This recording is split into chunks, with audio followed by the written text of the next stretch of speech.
In early January 2024, a piece of news emerged that shocked everyone. It was about a mother who had killed her 4-year-old innocent son.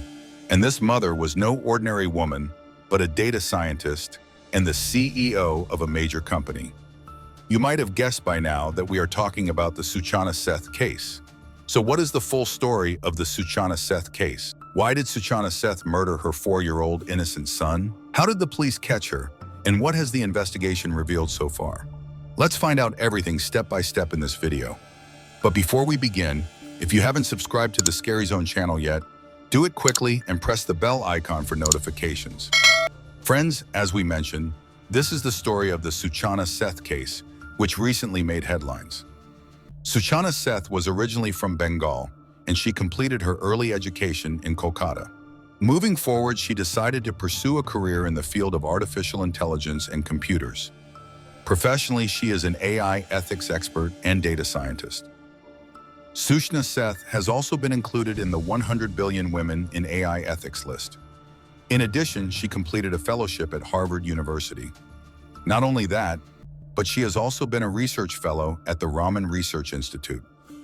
Suchana holds patents in natural language processing, NLP. Currently residing in Bangalore, Suchana Seth enters the Sol Banyan Grand Service Apartment Hotel near Kalangudi Beach in Goa at around 11:30 p.m. She had booked this hotel from January 6th to January 10th. As per the booking, she was supposed to stay at the hotel until January 10th. However, on January 7th at around 9:10 p.m., Suchana calls the hotel reception and says she wants to leave the hotel immediately as she needs to urgently go to Bangalore for important work. Hearing this, the hotel staff tells her that she can leave whenever she wishes. In response, Suchana says she wants to leave right now and needs a taxi to go to Bangalore. The hotel staff advises her that traveling by taxi to Bangalore will be quite expensive and will take time, suggesting that it would be better to fly. Despite their explanation, Suchana insists on getting a taxi arranged as soon as possible. After her insistence, the hotel staff contacts a few taxi drivers. Many refuse to drive to Bangalore, but a driver named Royjan D'Souza agrees to take her in his taxi, though he demands a fare of 30,000 rupees. The hotel staff informs Suchana about this, to which she replies not to worry about the fare, just to arrange the taxi. After the fare is settled, D'Souza arrives at the hotel with his car. Shortly after, Suchana Seth comes out with her luggage. Around 1 o'clock a.m., the driver sets off for Bangalore with Suchana Seth in his Innova. Up until this point, everything was completely normal.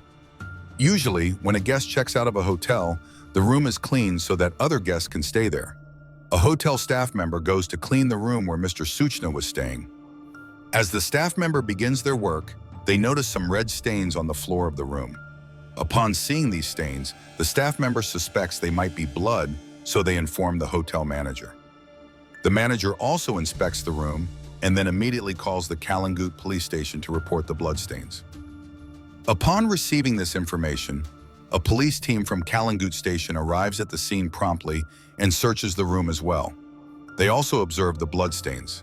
The police then decide to review the hotel's CCTV footage. The footage shows that when the woman was entering the hotel, she had a small child with her.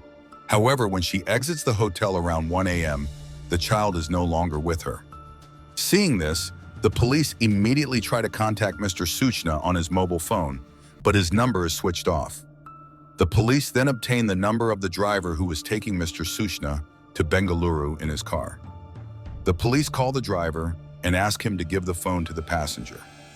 When the police speak to the woman and ask her about her son, who had entered the hotel with her but was not seen leaving, she should tell them where her son is. In response, the Suchana Seth casually replies that she had left the child at a relative's house nearby in the evening. The police then ask Seth for the address of the relative where she claimed to have left her son. Following the police's request, Seth writes down an address for them. Immediately, the Kalangut police contact the nearest station to the address provided by Seth and instruct them to check if there is a child at that address. Some police officers then go to the address provided by Seth to investigate about the child, but during the initial inquiry, they discover that the address given by Seth is fake. This makes the police suspect that something is amiss. Therefore, The Kalangut police call the car driver again and tell him to take the car to the nearest police station as quickly as possible, but the passenger must not find out that the driver is heading to the station. Following the police orders, the driver, D'Souza, does exactly that. After driving a short distance, the driver tells the Suchana Seth that there is heavy traffic ahead and it might take too long if they go that way, so he will take her via another route. Using this excuse, the driver quietly takes the car to the Amlungla police station in the Chitradurga area of Karnataka. The driver then gets out of the car and goes inside the police station, arranging for the Amlungla police to communicate with the Goa police officers. The Goa police instruct the Amlungla station officers to search the woman's belongings as quickly as possible. When the police begin searching Seth's belongings, they are shocked. As instructed by the police, Seth opens her large bag, and initially, some clothes are visible, but underneath them is a child's toy. This toy belonged to Suchana's son. When all the items are removed, the body of a 4-year-old innocent child is found at the bottom of the bag. When the police ask Suchana who this child is and who killed him, Suchana responds that this is her son, and she does not know who killed him. The information is immediately given to the Goa police, and Suchana is soon arrested in Karnataka.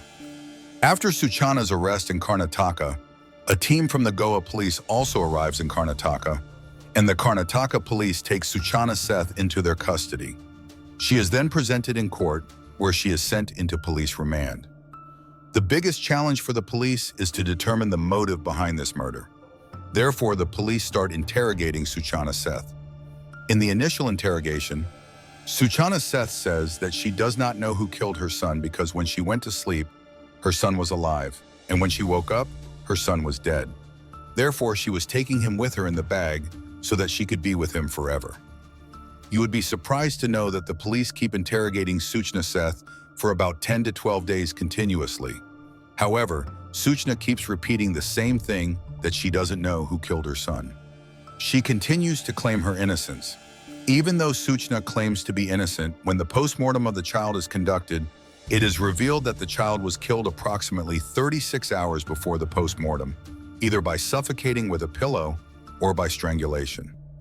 This means that at the time of the child's death, the child was with his mother, Suchana Seth. After many days of effort, when Suchana still does not provide any information, the police enlist the help of some well-known psychologists and psychiatrists for further interrogation to obtain accurate and correct information from Suchana. However, their efforts also turn out to be in vain. Meanwhile, the police find several crucial pieces of evidence in that room which support the fact that the child was murdered in that room. The police investigation also reveals that no one other than Suchana Seth had entered that room. In such a situation, Suchana Seth's claim that someone else killed her son seems baseless. When Suchana Seth refuses to speak in front of the police, the investigation continues by involving Suchana's husband, Venkat Raman, and both husband and wife are interrogated face-to-face. However, this also yields little result. As the investigation progresses, the police begin to dig into the background of Suchana Seth and her husband Venkat Raman. The investigation reveals that Venkat Raman, Suchana Seth's husband, was originally from Kerala. They met during their job days, developed feelings for each other, and eventually got married in 2010. Several years after their marriage, a son is born to them.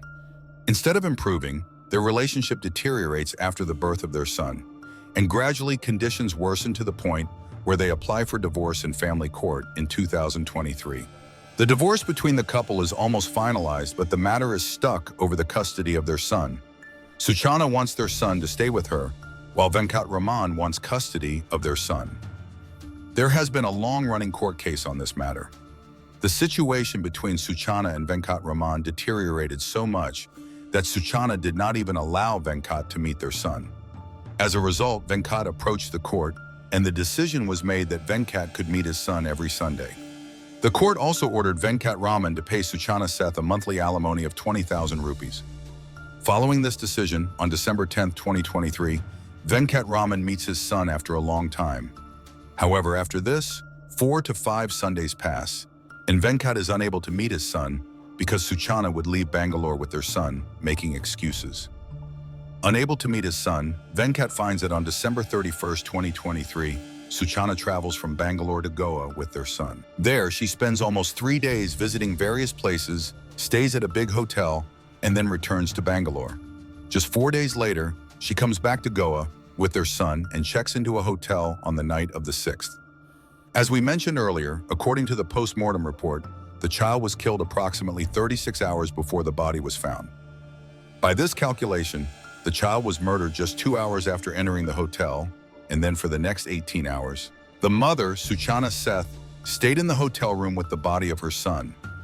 During this period, Suchana neither ordered food nor spoke to anyone.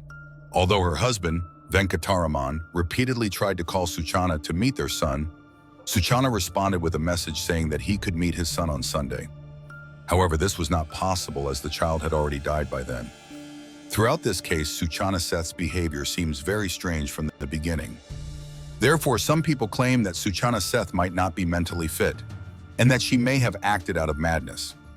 Consequently, the Goa police, with the help of experts, also examined Suchana Seth's mental state, and based on this, a report was presented in court stating that Suchana Seth is completely mentally fit. Regarding the current status of the case, Suchana Seth has not yet confessed to the murder of the child.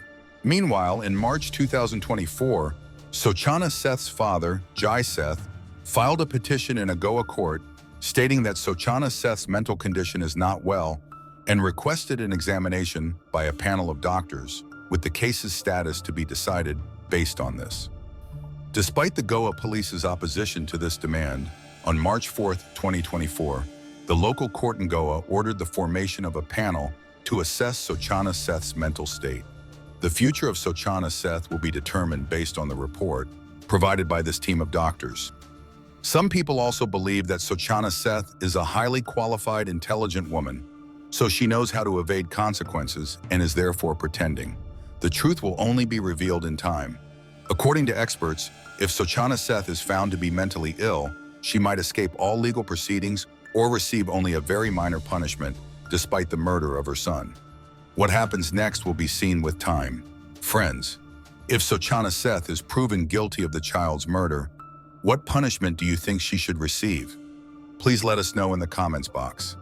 If you liked our effort, please like and share this video.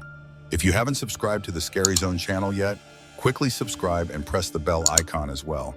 Stay connected with us for more stories from the world of crime.